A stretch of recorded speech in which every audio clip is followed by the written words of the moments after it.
Después, este pastor llegó a los clérigos y les dijo así: «Señores, sabed que me apareció Nuestra Señora, la Virgen María, en las montañas cerca del río Guadalupe, y me mandó que os dijera que fueseis allí donde me apareció, y encontraríais una imagen suya, y la sacaseis de allí, y le hicieseis allí una casa. Y me mandó que dijese más, que los que tuviesen a cargo su casa diesen a comer una vez al día a todos los pobres que a ella viniesen. Y me dijo más, que haría venir a esta casa muchas gentes de diversas partes, por muchos y grandes milagros, que ella haría por todas partes del mundo, así por mar como por tierra. Y me dijo más, que allí, en aquella gran montaña, se haría un gran pueblo». Leyenda de la Virgen de Guadalupe.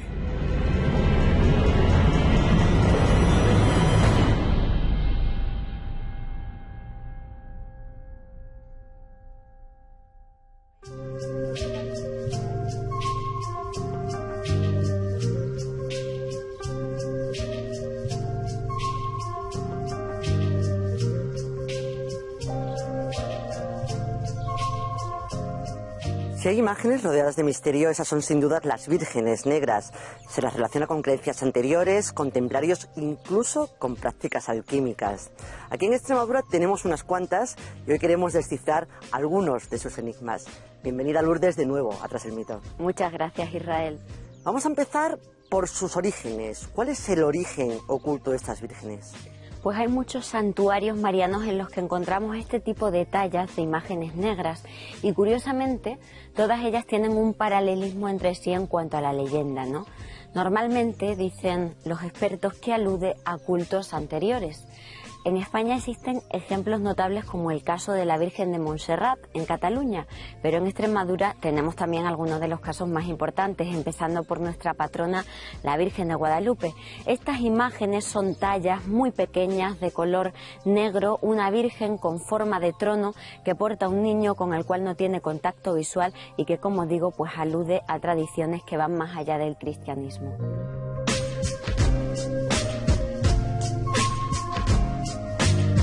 Pero antes de hablar de la imagen de nuestra patrona, quiero que me cuentes un poco ese origen enigmático de estas imágenes. Pues sí que existe ese origen porque, claro, hay autores que han estudiado en profundidad estas tallas y dicen que en realidad pertenecerían a religiones anteriores. Llama la atención que una mujer que procedía de la cuenca mediterránea y que pues tendría que tener la piel clara, sea representada con esta imagen tan oscura, ¿no?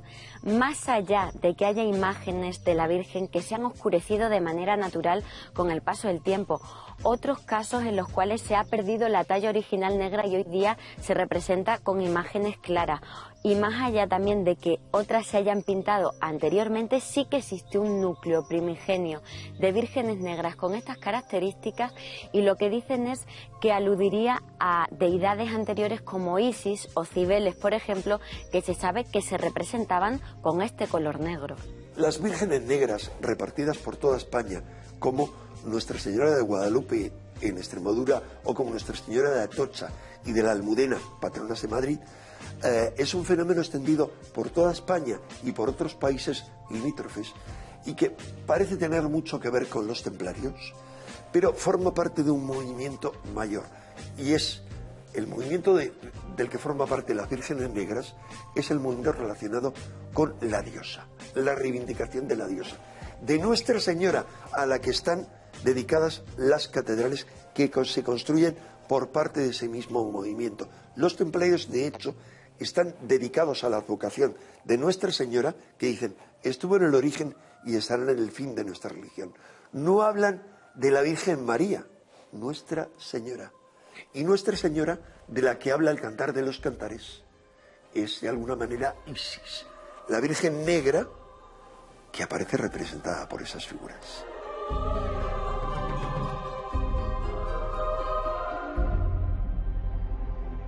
Nos gustaría saber cómo surgen estas imágenes. Pues empiezan a proliferar durante la Edad Media. En concreto, en los siglos XI y XII, en Europa, los artistas medievales empiezan a oscurecer las tallas. La explicación más ortodoxa es que procedería de un pasaje de un libro de la Biblia, del Cantar de los Cantares de Salomón, que hay un fragmento que se atribuye, ¿no?, en boca de la Virgen, el decir, tengo la tez morena pero hermosa, muchachas de Jerusalén. A partir de esa lectura dice que es el momento en el que esos artistas empiezan a oscurecer, a ennegrecer esas imágenes. El origen del culto a las vírgenes negras en la península ibérica puede tener una raíz precristiana y por lo tanto prerromana, o puede haber sido renovado ese culto tras la reconquista y la repoblación, sobre todo por las órdenes militares, en concreto los caballeros templarios. No quiere decir que todas las vírgenes negras se tengan que vincular con los templarios, pero es cierto que se van a utilizar como un elemento totémico para fijar población. La repoblación del Valle del Tajo y sobre todo el Valle del Guadiana fue muy complicado, porque hacia 1320 se conquistan Mérida y Badajoz. Una década después se va a reconquistar también el Valle del Guadalquivir, y la población va a decidir avanzar hacia el sur y asentarse en este valle mucho más fértil, con lo cual era necesario fijar de alguna manera población cristiana en los valles del Tajo y del Guadiana. A eso va a ayudar la instalación de vírgenes, que además, si están asociadas a hechos milagrosos, pues mejor que mejor, ¿no?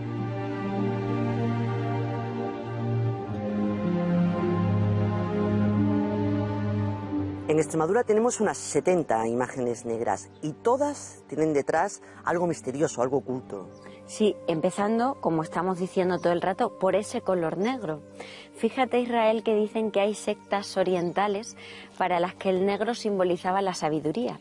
Llama mucho también la atención que en árabe la palabra para referirse al negro y a la sabiduría tenga la misma raíz. Luego nos vamos al sánscrito y resulta que Kala significa negro y que así se llama una de las diosas, ¿no? Kali la negra. Todo esto pues llama mucho la atención, ¿no?, que haya esa conexión entre estas deidades y estos hechos y luego nuestras vírgenes negras.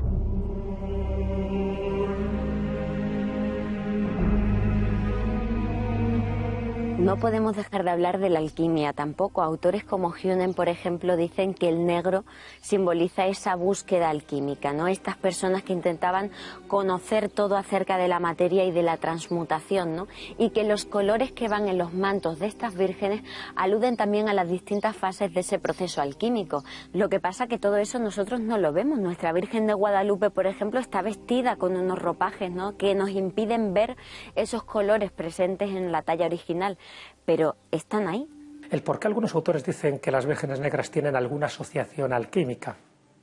Bueno, cuando se habla, por ejemplo, de la leche mercurial o del líquido mercurial, se asocia a la leche de las vírgenes negras. De hecho, hay todo un cuadro, por ejemplo, de San Bernardo, donde está recibiendo el conocimiento directamente de una de las vírgenes negras, ¿no? Es un cuadro que incluso estuvo censurado durante bastante tiempo. Tenemos en cuenta que las fases del proceso alquímico para conseguir la gran obra, por cierto, la gran obra también se la asocia con el niño, es decir, cuando consigues al niño, y ahí tienes otra asociación con las vírgenes negras y con el niño que está en su regazo. Normalmente dice que tienen tres fases, ¿no? La primera fase sería el nigredo, el albedo y el rubelo. El nigredo, es decir, esa masa negra a la que luego le tienes que dar forma, estaría haciendo hincapié en esa virgen negra que en el fondo es portadora de conocimiento cuando sabes detectar los secretos que ocultan esas vírgenes negras.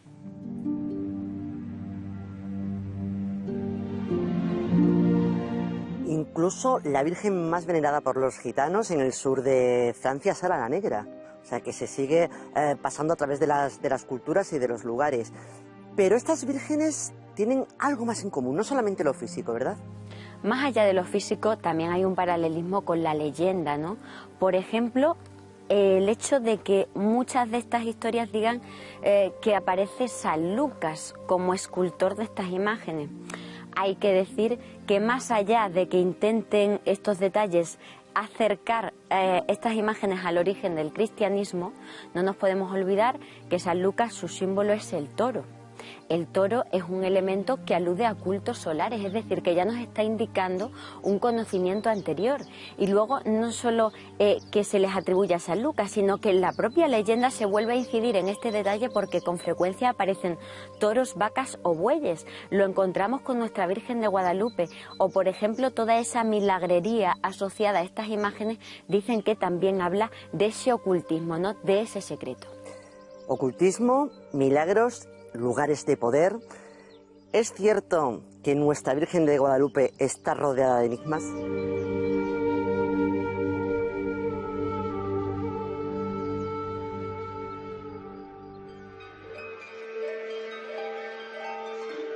Una curiosa leyenda cuenta que, al sur de Egipto, en la región llamada Nubia, existe una isla situada en el centro del Nilo.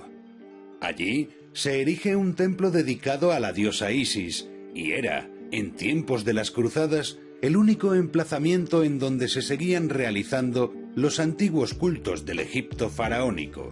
Tras navegar el Nilo, en una de sus incursiones por el país, los templarios llegaron a esta isla, y seducidos por el lugar, por la espiritualidad y por la belleza del culto a la antigua diosa, se sintieron tan atraídos por él que lo adaptaron a sus propias creencias. De esta forma, cuenta la leyenda, empezaron a proliferar imágenes de vírgenes negras que evocaban a la ancestral diosa Isis.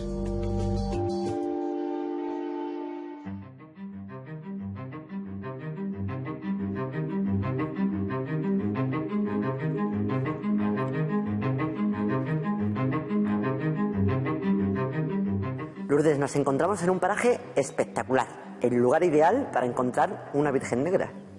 Pues es que el lugar es clave porque al parecer este tipo de vírgenes aparecen en sitios donde la naturaleza muestra todo su esplendor, ¿no? Nuevamente esa referencia al culto a la madre, ¿no?, que se vive en el hombre desde el principio de los tiempos. A menudo los sitios en los que aparecen estos enclaves marianos pues son en cumbres de montañas, cerca de manantiales o en sitios pues que estén pues eso, llenos de naturaleza, ¿no?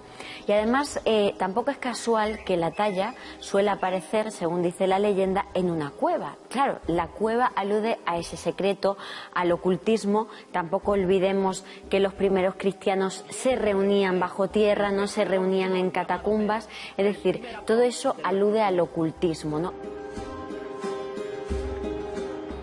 Además, el hombre se ha sentido desde la antigüedad atraído por estos enclaves telúricos, ¿no? Y por lo tanto, con el tiempo también han seguido construyendo en estos espacios.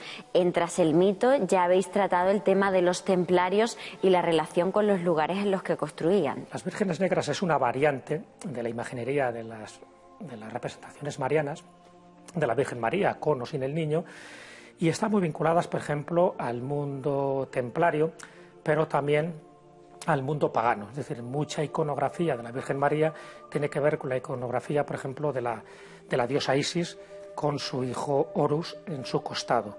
Por lo tanto, si hacemos esa asimilación de que son representaciones cristianizadas de divinidades paganas, ya de por sí ya tenemos ahí una parte esotérica muy, muy interesante, ¿no?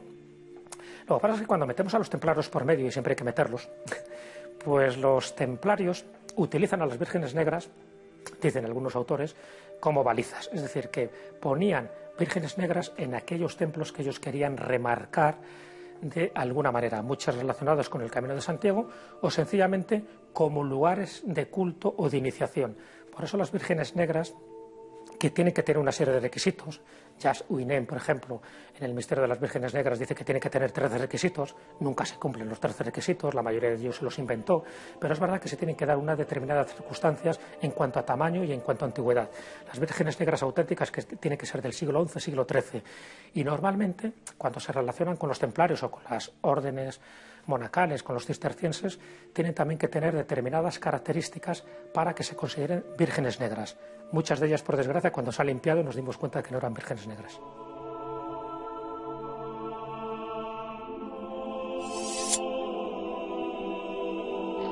Precisamente los templarios están detrás de muchas de estas imágenes de vírgenes negras en Extremadura. Y además, justamente aquí, en la ermita del Salor, cuenta la leyenda que pudo ser el lugar donde realmente se apareció la Virgen de Guadalupe, no en las Villuercas. Pues sí, es muy curioso esta ermita del Salor, que por cierto tenía una Virgen negra que se perdió, la imagen original, en el siglo XIX, ¿no? Es quemada por las tropas napoleónicas, pero bueno, es una pista que nos indica ya que aquí hay algo más, ¿no? También se habla de los templarios. Dicen, por ejemplo, que hay pistas, ¿no?, que indican que hay una relación entre esta Virgen negra y, como dices, la de Guadalupe. Dentro de esas 13 características que dice que tienen las vírgenes negras, no se da en todas, ¿no?, pero una de ellas, por ejemplo, tiene que tener una pose majestática. Tienen que tener un gesto que no induzca ni a la compasión ni a la misericordia, es decir, es un gesto totalmente neutro. El niño normalmente está en el regazo y también mira de frente, normalmente no está en la rodilla. Suelen portar en su mano objetos esféricos, algunas veces atribuidos a frutas, pero otras veces a la tierra, con lo cual ya está indicando que en el siglo XI, siglo XII, la tierra era esférica. Por lo tanto, yo creo que nos dan conocimientos geográficos muy interesantes si sabemos analizarlo desde este punto de vista. Y la mayoría de ellas tienen que estar hechas con una madera muy concreta y pintadas de negro. ¿Por qué? Porque el negro asociado a las criptas, asociado a las vírgenes relacionadas con la madre tierra, tienen que estar ubicadas en cavernas, simbolizando precisamente el útero materno. Entonces, por eso las vírgenes negras tienen un concepto simbólico y esotérico mucho mayor que las vírgenes blancas. Cuidado. Y luego están las vírgenes morenas, que es muy difícil luego desligarlas unas de otras.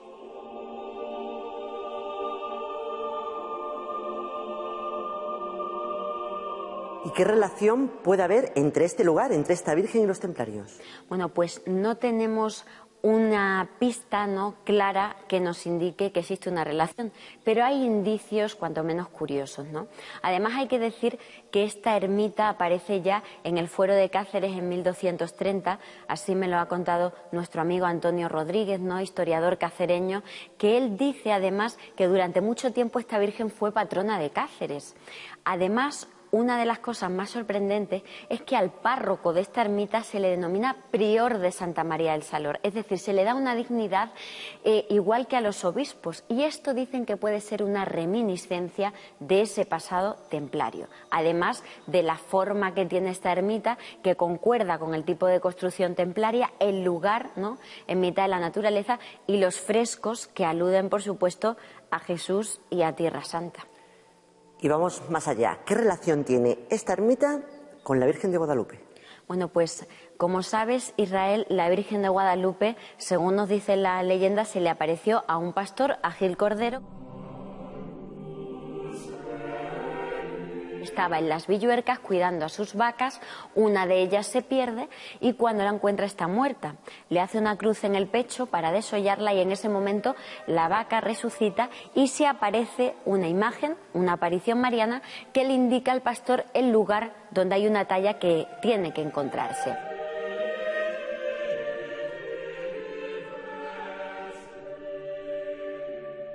Pero es que también la ermita del Salor dicen que la Virgen se le aparece a un pastor porque está enterrada en unas tumbas antropomorfas que hay en el exterior, muy curioso también, y lo que dicen a partir del siglo XVII algunos libros es que habría sido esa aparición, esa imagen, esa talla del Salor, la que se le podría haber aparecido a Gil Cordero, que el encuentro podría haber sido aquí y esa aparición haberle dicho que fueran hasta las Villuercas a encontrar la otra talla. Existen otras versiones, otras alternativas al lugar de aparición o al origen del culto a la Virgen de Guadalupe.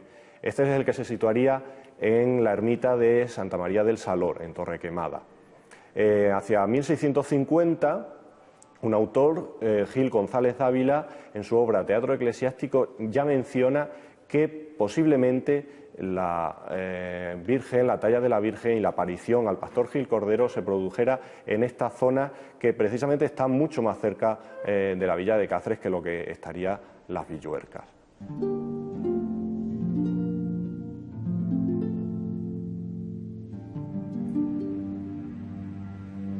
Claro, lo que dicen expertos como Publio Hurtado es que tiene muchísimo más sentido que un pastor cacereño apacente a sus ganados más cerca de la ciudad que no tan lejos de su casa, ¿no? Pero es que además existe otro dato que corrobora esta hipótesis. Pues sí, y el dato es una pregunta, una cuestión que se han preguntado pues muchas personas, y es: ¿por qué Gil Cordero no ha sido beatificado, como otros pastorcitos que han vivido apariciones marianas? Incluso en el caso de México, ¿no?, San Juan Diego con la Virgen de Guadalupe. Bueno, pues lo que dicen expertos como por ejemplo Antonio Rodríguez es que llama la atención el apellido de este pastor, Cordero, Cordero de origen judío, y por lo tanto ese habría sido el motivo de que no le hayan santificado. Pero esto también es una pista para nuestra historia, y es que los templarios se sabe que repoblaban sus tierras con judíos. Por lo tanto, ahí tenemos ya otra conexión templaria, vírgenes negras, ocultismo, es decir, un secreto que está a nuestra vista pero que muchas veces pues no nos damos cuenta. Lourdes, tú has investigado a fondo la historia y la leyenda de nuestra Virgen de Guadalupe. ¿Podemos saber algo sobre esa imagen antes de ser encontrada?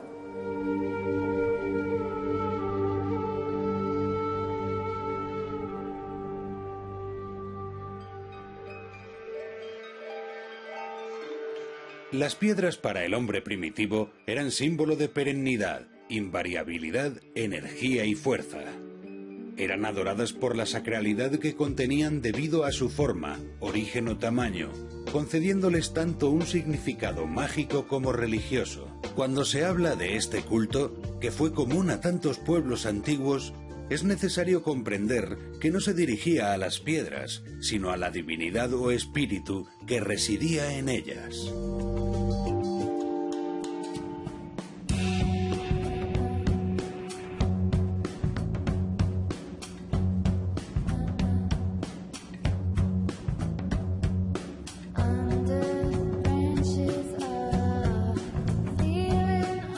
Lourdes, hemos hablado a grandes rasgos de la imagen de la Virgen de Guadalupe. Pero yo quiero que me cuentes aquellos detalles más increíbles, aquellos detalles más desconocidos de una imagen de la que además tú has hablado mucho y en lugares como México. Pues sí, hemos hablado, Israel, de esa parte de la leyenda asociada a Gil Cordero, pero claro, la gente se preguntará, ¿qué ocurre antes de la aparición de esa talla que estaba enterrada, ¿no? Pues lo que dice la tradición es que esta imagen, como hemos dicho, la talla San Lucas y que se entierra junto a él en Acaya, en Asia Menor. Esto es una referencia también ocultista, el hecho de que aparezca asociado a un rito fúnebre, ¿no? Pero luego la historia continúa y la sitúa en Constantinopla en el siglo IV, otra clara referencia al tema oriental, ¿no? Dicen, después, el Papa Gregorio Magno se la regala a San Isidoro de Sevilla, ¿no? Y es su hermano San Leandro el encargado de ir a buscar la talla. Lo que dicen es que durante el trayecto por mar de la imagen desde Roma hasta Sevilla, viven una tempestad muy grande, corren el peligro de naufragar y que esa Virgen les protege, ¿no? Y este detalle es muy interesante, he hablado mucho de él en México, como dices, porque después, con la conquista de América, muchísimos marinos se encomendarán en peligros de la mar a nuestra Virgen de Guadalupe. La atribuye que estuvo en la diócesis de Sevilla, perteneció a San Leandro, pero en el 711, con la invasión musulmana, se tuvieron que poner a salvo pues esas tallas, esas reliquias, ¿no? El camino de escape natural era hacia el norte, entonces la leyenda nos cuenta que un grupo de clérigos escapados de Sevilla en dirección al norte iban cargando con la talla de la Virgen. En un momento dado, por el peligro, porque vieron que esa era una zona adecuada para ocultarla, allí la escondieron, hasta que muchos siglos después, ya reconquistado ese territorio al Islam, el pastor Gil Cordero la encontraría de manera milagrosa. Lourdes, en esta leyenda, como en casi todas, hay muchos detalles que no tienen ninguna base real, pero hay otros que hacen pensar que puede haber algo detrás, ¿verdad? Israel, la mayoría pues sabemos que no son verídicos, no se sostienen, pero como dices hay detalles tan interesantes como que, por ejemplo, las reliquias de San Fulgencio y Santa Florentina, hermanos de San Leandro y San Isidoro, aparecieron muy cerca de Guadalupe, en Berzocana, en otra leyenda además concretamente asociada a un pastor, a un agricultor que está arando y la reja se engancha en la arqueta de las reliquias de los santos y los bueyes se arrodillan, ¿no? Tenemos otra vez ahí ese elemento solar. Dicen que hubo bastante polémica porque se disputaban esas reliquias Cartagena, Plasencia y Berzocana y que el rey Felipe II tuvo que poner orden, decidió que se quedaran en Berzocana, pero cediendo una parte de esas reliquias a Cartagena y otra para su colección del Escorial. Por lo tanto, como digo, es sintomático, ¿no?, que se relacione esa parte de Roma con San Isidoro y que luego las reliquias de sus hermanos aparezcan tan cerca y dicen que también enterradas en el contexto de la Reconquista, de esos frailes que huían desde Sevilla de la invasión árabe y que entierran estas pertenencias en esta zona de Extremadura. Por cierto, ¿en ese enterramiento aparece algo más aparte de la imagen? Bueno, pues lo que se dice es que la imagen estaba apoyada en unas piedras y en una campanita. No se conserva la campanita ni ningún documento, pero dicen que, ojo, que las piedras son las que encontramos situadas en unas rejas que hay a la entrada del monasterio de Guadalupe. Este detalle es interesantísimo y nuestro común amigo Esteban Cortijo habla mucho de él porque, claro, alude al culto universal Israel, el culto lítico a esa piedra, ¿no?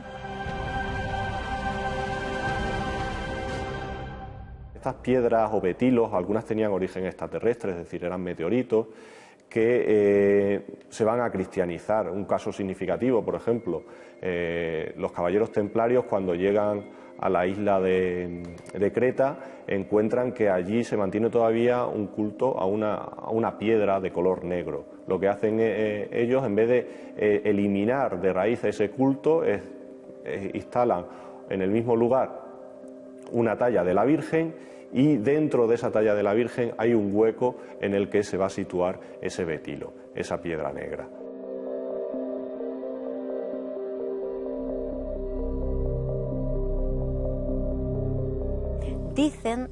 Dicen que estas piedras están presentes en todas las culturas.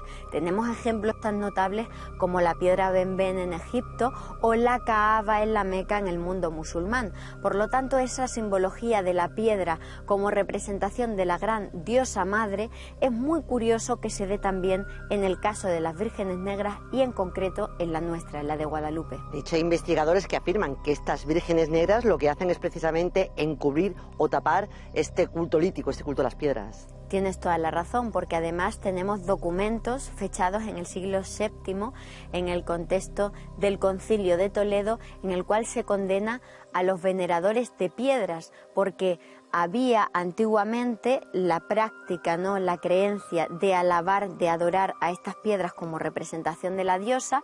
La Iglesia, cuando el imperio se convierta al cristianismo, intenta acabar con estos adoradores de piedras, pero no lo consigue, le cuesta mucho trabajo. Entonces, lo que dicen es que hacen un trabajo de sustitución, de promover en esta época medieval que surgen las vírgenes negras el culto a María, y en esos enclaves naturales en los cuales se adoraba una piedra, sustituirla, esa piedra negra del color de la tierra, por una virgen negra. Por lo tanto, se reúnen ahí todos los cultos.